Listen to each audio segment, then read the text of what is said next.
영화에서도 그렇지 않습니다. 예. 가장 어두운 심야에 탈출해서 내가 이미 달아나고 나면요, 동이 트여 있어요. 동이 트잖아요. 사람들이 거리로 나옵니다. 그러면 죄수를 잡을 수가 없겠죠. 왜? 이미 사회로 숨어든 다음이니까요. 그래서 여러분, 투자를 할 때는 반드시 가장 어두운 시기에 진입을 해야 됩니다. 자, 오늘 제가 또 주변에 이야기를 했었는데, 우리가 부동산 투자에 실패하는 이유가 있어요. 자, 사람들이 왜 집을 산다고 이야기했습니까? 자, 여러분, 지금 현재 94분이 제 방송을 보고 계신데 좋아요가 45개예요. 좋아요 60개, 70개 넘는 거 보여주시고, 자, 한 번 더 물어봅니다. 사람들이 왜 아파트를 삽니까? 왜 집을 사요? 아시는 분 계십니까? 제가 이거 반복적으로 세뇌시켰잖아요. 그렇죠, 마드빌라님. 오르니까 사는 거예요. 집값 상승할까가 아닙니다, 하느님. 집값이 오르고 있기 때문에 사는 거예요. 오르고 있으니까요. 오르지 않으면 안 사요. 지금 보세요. 거래량이 증가하지 않잖아요. 거래량이 증가하지 않는데, 이 말은 거래량이 증가하지 않는다. 사람들이 집을 사지 않는다는 거예요. 왜? 집값이 오르지 않으니까요. 근데 생각해보세요. 저는요, 우리는 무조건적으로 집값은, 뭐 이런 사이클이 있다고 쳐요. 집값은 요럴 때 사야 되는 거예요. 바닥. 이 바닥이요, 여러분, 최소 1년이에요. 1년 동안 시그널을 준다라는 거예요. 바닥에서. 근데 서울과 수도권 바닥 1년보다 더 길 수도 있는 거예요. 3년까지. 바닥이 3년 정도 다질 수가 있는 거예요. 그래서 가장 어두운 시기에 진입을 해야지. 자, 다 올라가는 시기, 이때 잡았다? 네. 이때 잡았어요. 거래량 터지면서. 그럼 어떻게 됩니까? 요때부터 또 빠지잖아요. 네. 이러면 또 내가 부동산 잘했니? 잘못했니? 이때 또 2년 지나서 잘라낸다. 네. 잘라내고요. 내가 잘라내고 나니까 또 올라가는 거예요. 그러면 평생 악순환이에요. 자, 한 번 더 말씀드리면요. 부동산은 이렇게 해서 이렇게 올라가죠. 네. 근데 절대로 여러분, 남들이 다 잡는 이 고점 있죠? 네. 이럴 때 매매가, 전세가, 네. 매매가, 전세가가 이렇게 붙었다고, 네, 이렇게 붙었다고 잡으면 안 됩니다. 네. 자, 이런 경우가 있어요. 제가 뭐 실제 사례에서 계속 말씀드리지만, 요렇게 올라갔다라는 거예요. 자, 여기서는 죽어도 안 사요. 죽어도 안 사고, 여기 와서 전세가가 같이 올라갔다고, 네, 요거 보고 5천 갭 보고 들어가는 거예요. 5천. 네. 이러면 어떻게 됩니까? 다시 폭락하면요, 역전세 쳐맞고, 손해가 막 심하다라는 거예요. 근데 사람들은요, 이걸 전혀 생각하지 않아요. 늘 매매가, 전세가, 갭만 보통 들어가면 된다. 이것만 머릿속에 생각한다는 거예요. 전 정말 이런 거 위험하다. 하지 마세요. 네. 이렇게 말씀을 드리고 싶습니다. 우리는 왜 도대체 이런 고점에서 매매가, 전세가 붙었다고 좋아해서 들어갈까요? 네? 경험이 많지 않기 때문에 그래요. 그리고 경험이 많지 않다는 건요, 인사이트가 좁아서 그런 것도 있지만요, 내가 이 한 지역만 알고 그 지역만 바라보기 때문에 그렇다는 겁니다. 자, 부산 옆에, 창원 옆에, 부산의 왼쪽, 창원의 오른쪽, 뭐가 있습니까? 부산의 왼쪽, 창원의 오른쪽, 뭐가 있어요?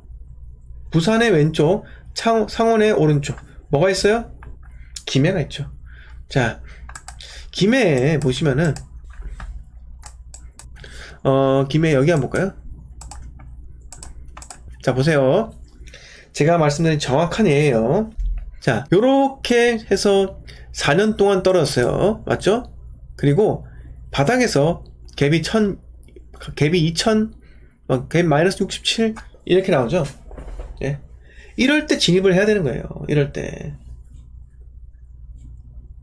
자, 이렇게 해서 1년 정도 시간 주잖아요. 요럴 때 진입을 해야지. 어두울 때 진입해야지. 사람들은요, 요때 진입한다는 거예요. 2021년 10월 달에도 갭이 1900이에요. 2021년 10월 달에 갭이 1900이에요. 이걸 보고 들어간다는 거예요. 수많은 전문가들이 2021년도 김에 사라고 이야기했어요. 저는 유일하게 사지 말라고 이야기 드렸던 사람입니다. 매매가 전세가 붙은 건요, 사는 방법만 알려줬기 때문에 그런 거예요. 사는 방법, 이거 중요하지 않아요. 오를 게 중요하죠. 자, 보세요. 갭 1900 들어갔어요. 매매가 1억 8,900이죠? 어떻게 돼요? 마이너스 5,200. 전세가 마이너스 4,000 빠집니다. 손해 막심하죠. 이렇게 된다라는 거예요. 그래서 여러분, 부동산은요, 늘 어두울 때 들어가는 거예요. 어두울 때요. 기회 무조건 줍니다. 무조건 줘요. 그래서 다 올라갔다. 비싼데? 고점인데? 그리고 이때 뭐 1억 9천이잖아요. 이전 고점 보세요. 2억. 네. 고점을 또 넘지 못하죠. 이런 게 부동산이에요. 고점을 넘지 못하는 것도 부동산이에요. 네. 주식은요, 또 넘을 수 있는 거예요. 근데 부동산 보세요. 요거 넘지 못하고 뚝 꺼지잖아요. 네. 그래서 이때 생각해 보시면요. 2021년도에 2021년 12월 달에 뭐가 있었습니까? 부산에 2021년 12월 달에 부산에 어떤 게 입주했죠? 벌써 다 기억이 안 나시죠? 2021년 12월 달에는요 3853세대의 동네 레미안 아이파크가 입주했어요. 이해되십니까? 자, 이미 부산에 집값이 엄청나게 올라갔다는 거예요.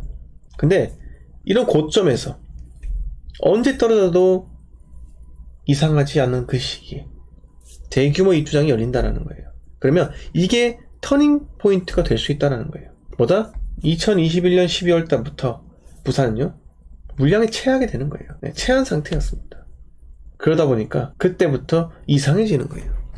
자, 이상해지는 겁니다. 즉 김해라는 지역, 부산과 밀접하게 움직입니다. 부산이 올라가고 나서 김해가 올라가게 되어 있어요.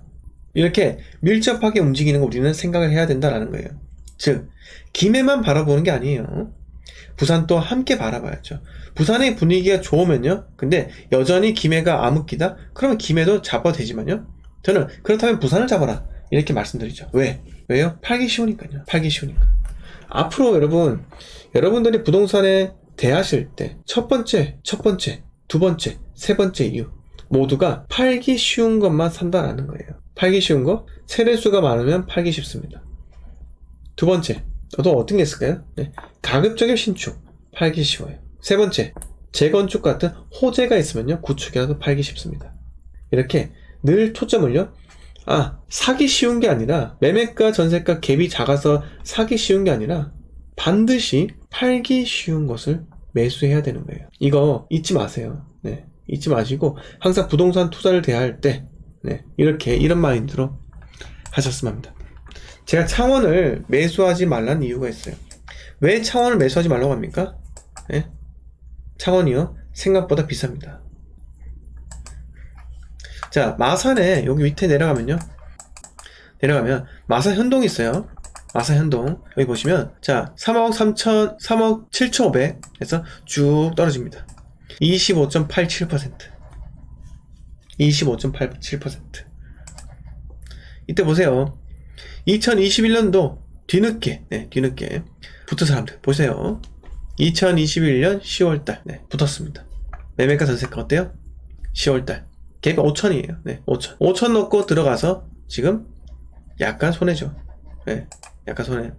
자, 요럴 때 들어가는 게 아니에요. 항상 말씀드리지만 이렇게 매매가 전세가 붙었다 라고 해서 진입하는 게 아니라는 거예요. 진입은 이럴 때 도무지 답이 없는 시기, 부동산이 안 올라갈 것 같다 라고 생각할 때 이때 진입을 하는 거예요. 그리고 2020년 보세요. 부산이 이미 시작했잖아요.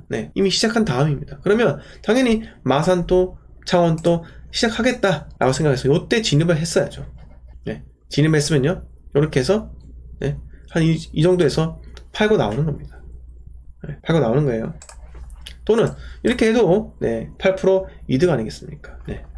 자, 근데 이렇게 외곽지 투자는요, 리스크가 있어요.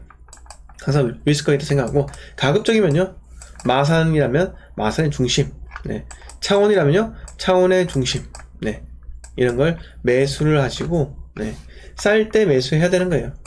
자, 무턱대고 용지 아이파크 지금 보니까 8억 5,400입니다. 이렇게 하잖아요. 이걸 잡지 마세요. 예전에 11억 이렇게 갔어요. 지금 싸잖아요. 잡아도 될까요? 잡지 마세요. 절대 잡지 마시고, 차라리 이 돈이면요, 지금은요, 대구를 사야 되고요. 차라리 이 돈이면요, 다음에는요, 부산을 잡으면 되는 겁니다. 자, 한달의 추억님, 마린 에시앙 투자. 저는요, 금액적인 부분에서만 괜찮을 수가 있는데요. 저는 그런 거 사는 것보다는요, 어디를 해야 한다? 어디 해야 한다? 대구를 해야 됩니다. 네. 자, 같은 값이면요, 더 상급지, 네, 인구수가 더 많은 곳, 네, 그렇게 하셨으면 합니다. 네. 자, 오늘 방송, 네, 한 120분 들어오셨는데요. 여러분, 좋아요가 54개입니다. 네. 좋아요 100개 넘는 것 좀 보여주실 거예요? 네. 네, 보여주실 의욕이 없으신 것 같습니다. 아무튼, 오늘 방송, 네, 7월 9일 방송, 네, 여기까지 하고요. 대구도 반등만요? 그다지요, 네. 아직 안 한 것도 많습니다. 네. 자, 가주아님께서, 네, 저 궁금한 게 있습니다. 자, 가주아님이 이야기만 듣고, 네, 마치도록 할게요. 네. 거제도, 제가 어젠가요? 그젠가? 네. 영상을 올렸습니다. 거제도, 절대 하지 마. 네. 절대 하지 마세요. 네. 자, 인구수 적고, 그리고, 이 사이클, 산업 사이클이 빠르단 말이에요. 그렇게 산업단지와 산업 사이클과 밀접한 도시는요, 부동산 투자하기가 적합하지 않습니다. 네. 광양, 그런 거 따지 마세요. 여순강, 하지 마세요. 왜 자꾸 소도시를 자꾸 그냥 투자해서 영웅이 되고 싶어 합니까? 절대로 하지 마시고, 네. 아무튼, 7월 9일 일요일 방송은 여기까지 하겠습니다. 자, 여러분. 이상 재테크일는 준생입니다. 네, 감사하고요. 여러분 멤버십 홍보자 하겠습니다. 제 멤버십은요, 월 4,990원에 매주 토요일 밤 10시 멤버십 전용 라이브 방송합니다. 여러분 많은 시청 부탁드리고요. 네. 그리고 이제 대북 투자 무조건 해야 됩니다. 카카오 스터디 톡방 현재 운영하고 있고요. 대구 투자 관심이 많으신 분들이라면 골드 멤버십 회원에 가입하셔서 누구나 다, 네, 들어오실 수 있으니까요. 네. 카카오 스터디 톡방 관심도 가져주시기 바라겠습니다. 이상 재테크 관련 조생이었습니다. 감사합니다.